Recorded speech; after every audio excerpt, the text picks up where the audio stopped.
네, 안녕하세요. 저는 제약바이오 담당 선민정이라고 합니다.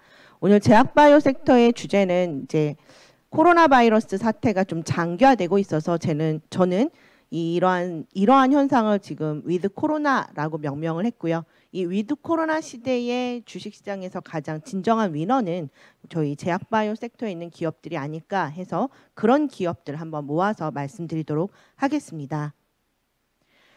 올해를 한마디로 정의하면 이제 앞에 섹터에도 아마 다 들어보셔서 아시겠지만 코로나 바이러스에 대한 얘기가 아마 메인이었을 것 같아요. 이 코로나 바이러스로 대부분의 섹터가 힘들어졌지만 사실 제약바이오 섹터는 가장 큰 수혜를 입었다라고 말씀을 드릴 수 있을 것 같습니다. 대표적으로 상반기에는 코로나 바이러스를 진단할 수 있는 진단키트 업체들이 성장했었고 실제로 이들은 진단키트를 엄청난 양을 수출하면서 많은 돈을 벌었죠. 예를 들어서 시젠 같은 경우는 전년 대비 매출액이 거의 10배 이상 늘어났다라고 보시면 됩니다. 또 하나 하반기에는 주로 백신 기업들이 수혜를 받고 있죠. 아직까지 이들이 백신을 생산해서 실질적으로 돈을 벌고 있지는 않지만 미래에 엄청난 수익을 창출할 수 있을 거다라는 기대감으로 주가가 많이 올랐고요. 사실은 그런 기업 이외에도 의약품이라고 하는 건 필수 소비재라는 성격을 띠기 때문에 크게 영향을 받지 않았고 그리고 수출 기업들 그리고 R&D 기업들 모두 다 굉장히 좋은 성과를 도출해서 한마디로 저희 섹터 펀더멘탈리하게 보면은 가장 좋은 한 해였다 지금까지 그렇게 말씀을 드릴 수 있을 것 같습니다. 제가 오늘 말씀을 드리고 싶은 거는 크게 코로나 19 바이러스의 직접적인 수혜를 받은 종목과 사실 그것과 상관없이 좋은 성과를 도출한 종목들에 대해서 말씀을 드리도록 하겠습니다. 예, 코로나 바이러스의 확산세는 여전히 진행 중입니다. 전 세계적으로 확진자 수는 5,500만 명, 저희 국내 우리나라 인구수를 넘는 그런 확진자 수가 전 세계적으로 발생을 했고요. 사망자 수는 133명에 이르고 있습니다. 특히 미국과 유럽을 중심으로 지금 현재 2차 재확산되고 있는데요.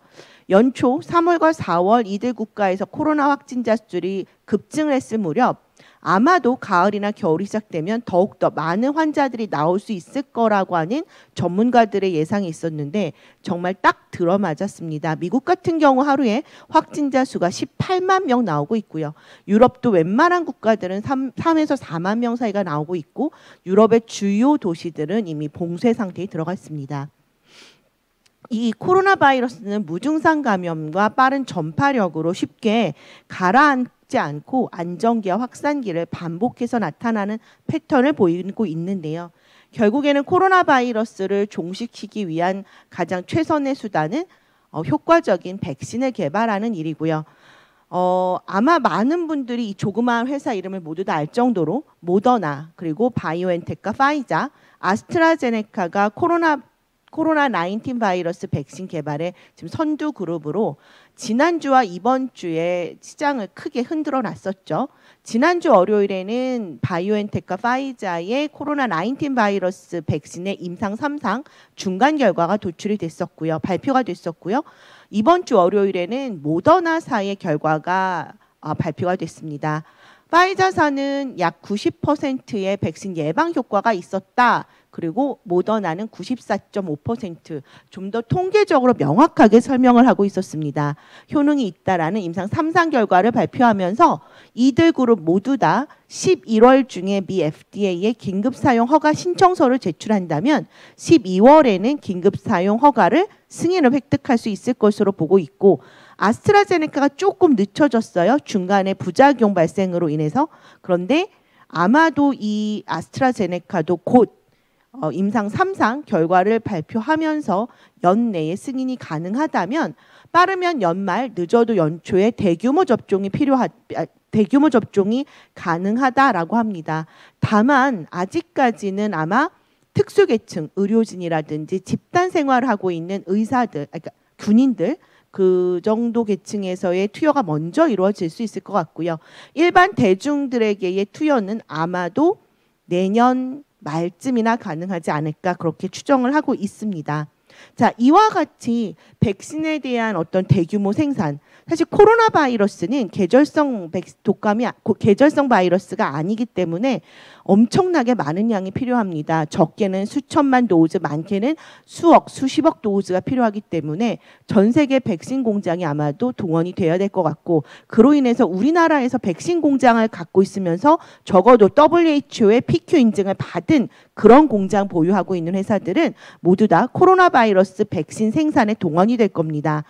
SK케미칼은 상반기에 아스트라제네카와 노바백스의 백신을 위탁 생산한다라고 밝히면서 주가가 거의 5배 올랐고요. 하반기에는 녹십자가 세피로부터 5억 도즈 물량을 위탁 생산한다라는 계약을 합의를 하면서 지금 주가가 많이 오르고 지금 상승을 했는데요.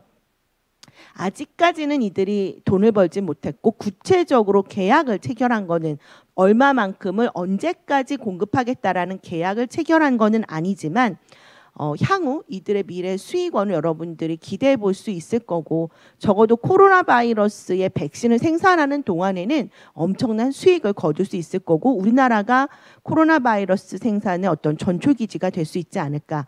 왜냐하면 사실 생각보다 백신의 원료를 만들 수 있는 공장을 가지고 있는 나라는 별로 없고요.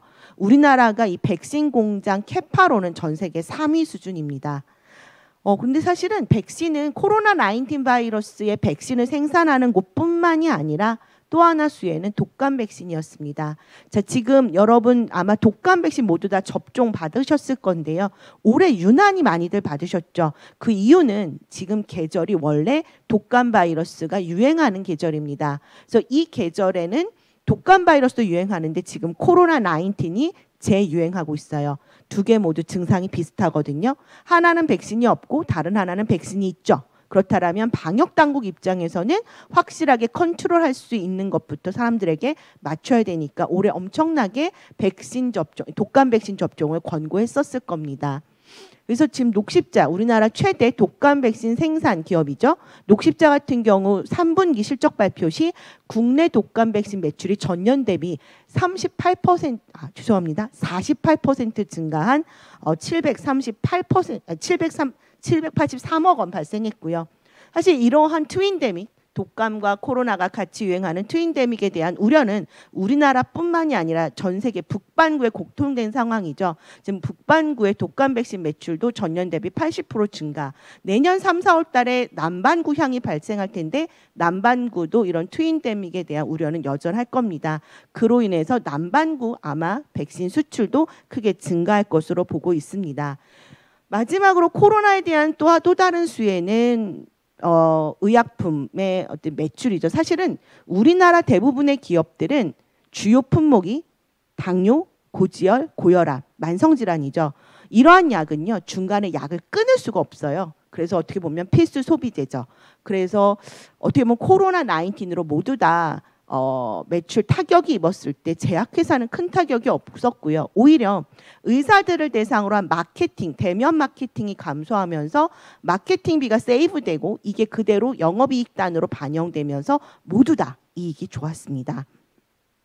하지만 저는요, 올해 저희들 코로나 바이러스가 없었어도 사실 굉장히 좋았고 내년도에는 더 좋아질 거로 보고 있습니다. 주로 수출 주도의 기업들인데요. 삼성바이오로직스와 셀트리온 대표적인 사례라고 볼 수 있고요. 삼성바이오로직스는 아마도 CMO 비즈니스로 지속적인 생산 설비 증가로 CMO 고성장 기대할 수 있고요. 셀트리온 같은 경우는 퍼스트 바이오 시밀러 출시 전략으로 글로벌 넘버원 바이오시밀러 회사가 될 수 있을 거라고 보고 있습니다. 삼성바이오로직스 3분기 약간 깨졌지만 셀트리온 헬스케어, 셀트리온 모두 다 어닝 서프한 실적을 시현했고요. 다만 아쉬운 거는 셀트리온 같은 경우 올해 두 개 기업 모두 다 탑라인이 55% 성장할 도록 좋았는데 사실 이러한 고성장세가 내년에도 지속될 수 있을까에 대한 질문이 있는 거죠.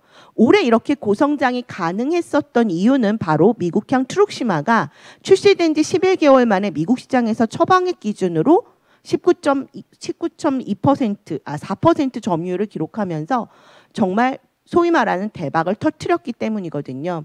하지만 출시된 이후 경쟁 제품이 등장하면서 성장률은 둔화하고 있습니다. 저는 내년에도 미국향 트룩시마는 성장하겠지만 성장률은 크게 감소하겠죠. 이로 인해서 내년도 셀트리온 그룹의 탑라인 성장률은 올해와 같은 55%는 어려울 거다. 적어도 20에서 30% 성장률 본다면 사실 지금과 같은 고밸류를 과연 줄 수 있을 것인가. 그래서 코로나 바이러스 치료제에 대한 이슈만 없다면 사실 셀트리온 그룹의 주가는 움직이기가 조금 힘들었죠. 결국 내년도에도 올해와 같은 고성장을 하기 위해서는 올해의 미국향 트룩시마 같은 물질이 있어야 되고 많은 사람들이 그거를 램시마 SC로 보고 있는 상황입니다. 램시마 SC가 내년도에 성장해 준다면 저는 셀트리온 그룹의 고성장은 계속될 거다라고 보고 있습니다.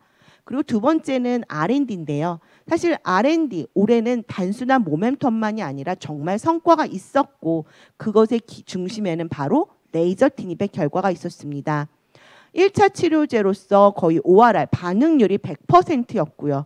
이로 인해서 저희 레이저 티닙을 가져간 얀센은 1차 치료제 임상 3상 1000명 대상의 임상 디자인을 바로 공개했습니다. 그래서 이 임상이 아마도 10월 달쯤에 첫 환자 첫 투약이 일어난다면 약 6,500만 달러의 마일스톤 수취가 가능할 것으로 보고 있습니다. 그래서 저의 탑픽은 유한양행인데요. 유한양행 같은 경우 사실은 본업의 턴어라운드가 시작이 됐고요. 그동안 사실 본업이 굉장히 부진했었는데 아마도 본업 턴어라운드가 되면서 R&D 성과에 따른 마일스톤 수취가 가능할 것으로 보여져서 내년도 좀 기대해 보셔도 좋을 것 같고요. 레이저 티닙의 성과 발표 기대해 보신다면 유한양행 중장기적으로 가장 매력도 있는 회사라고 보여지고요. 사실 좀 중장기적 접근 때문에 많은 분들이 조금 재미없어 하시거든요. 그래서 저는 레이저 티닙의 원개발사죠. 오스코텍 추천을 드리고 오스코텍은 기본적으로 레이저 티닙 깔고 가고요. 지금 시장에서 기대하는 건 SYK 저해제입니다. 임상 2A가 끝났습니다. 이거에 대한 POC, 효능에 대한 결과 발표를 1월 달 개최되는 JP 모간 컨퍼런스에서 발표한다라고 합니다. 지금 SYK 저해제의 가치는 3,400억 정도. 그래서 지금 TP는 67,000원인데요. SYK 저해제의 POC 입증 시 저는 9,000억까지 볼 수 있고요. 그렇다면 목표 주가는 86,000원까지 상승하게 됩니다. 단기적 모멘텀 충분하니까 바이오텍 최선호주로 말씀드립니다. 또 다른 제약주로는 저는 한미약품 지금 nothing to lose 잃을 게 없을 정도의 제약사인데요. 사실 2015년도 한미약품의 신화를 쓰게 됐었던 대규모 기술 이전된 물질들은 다 반환이 돼서 더 이상 반환될 물질이 없습니다. 하지만 저희들의 대규모 기술 이전이 기대될 만한 물질이 바로 여기에서 랩스 트리플 에고니스트 임상 2A에서 충분한 효능을 입증했고 지금 내쉬 치료제가 아직 승인받은 게 없고 GLP-1 타겟의 내시 치료제에 대한 니즈가 높은 거를 감안한다면 정말 조 단위 이상의 딜이 충분히 가능할 것으로 보여집니다. 마지막은 시젠인데요. 사실 시젠 좀 아쉽죠. 주가가 사실 지금 백신 개발이 좀 못 가고 있는데요.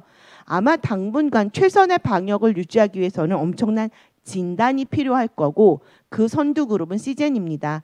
자, 아까 좀 맨 처음 데이터를 보셨다면 지금 현재 9월달 피크를 찍고 10월달 17% 감소했거든요. 그런데 11월달 데이터 아직까지 열흘치 나왔습니다. MOM으로 106% 증가했습니다. 1억 달러 수출했거든요. 열흘 동안. 이게 계속된다면 아마도 9월 고점을 경신할 수 있을 것으로 보여져서요.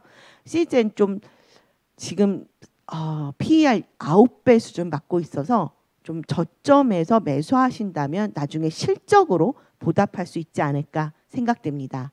예, 제약바이오 섹터 여기에서 좀 마무리 짓도록 하겠습니다. 감사합니다.